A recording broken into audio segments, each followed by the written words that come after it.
বৃন্দা ঘরের দরজা বন্ধ করে ভাবতে থাকে, এই আমি কি করে ফেললাম, এখন আমাকে কে বাঁচাবে?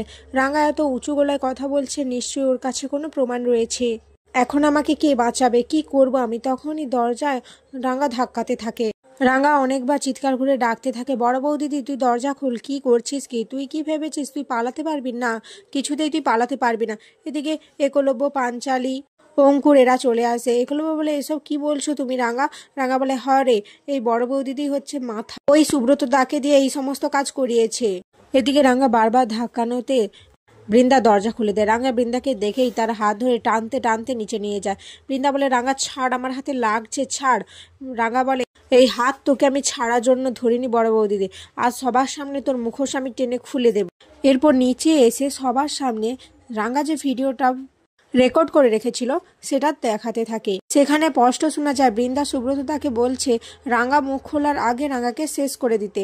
এসব দেখে একলব্য বলে, ছি বড় বৌদি, দিচ্ছি তোমাকে আমরা এত সুযোগ দিলাম, এতবার ক্ষমা করলাম, আর তুমি সেই ক্ষমার এই প্রতিদান দিলে? এবারে আর আমি তোমাকে ছাড়বো না, তোমাকে আমি পুলিশে দেব।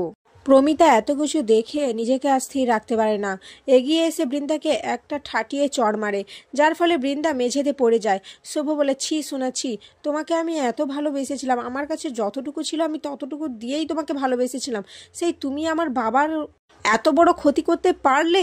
ময়না বলে, তোমার জন্য আমার দাদা এত বড় অন্যায় করেছে, তাই আমার দাদা যেমন শাস্তি পাচ্ছে তোমাকেও তো শাস্তি পেতে হবে দিদি ভাই।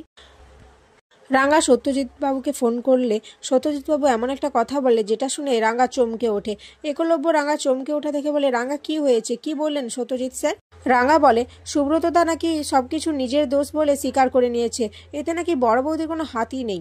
বৃন্দা এটা শুনে মনে মনে খুব খুশি হয়ে যায়, বলে যাক, এতদিনে সুব্রতদা একটা কাজের কাজ করলো। একলব্য বলে, তাহলে এখন কি করব?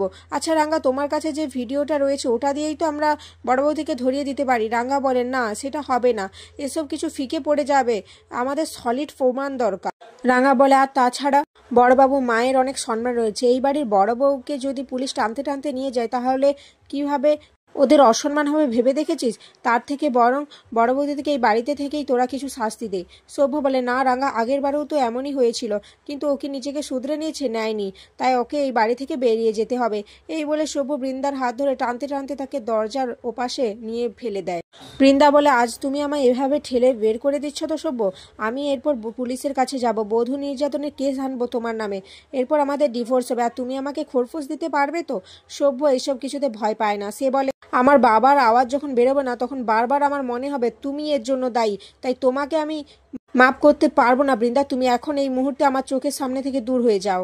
এদিকে অনেক রাত হয়ে যাও। অঙ্কুর বৃন্দার বাবার বাড়িতে ফোন করে জানায় যে ওখানে বৃন্দা পৌঁছে গেছে কিনা, কিন্তু তারা জানায় সেখানে বৃন্দা যায়নি। এটা শুনে রাঙা খুব চিন্তা করতে থাকে, বলে আজ যদি বড় বৌদির কিছু হয়ে যায় তাহলে বড়দাদা বাবু ফেঁসে যাবে, ওনাকেই শাস্তি পেতে হবে। না না, আমাকে কিছু একটা করতে হবে, এরকম বসে থাকলে চলবে না।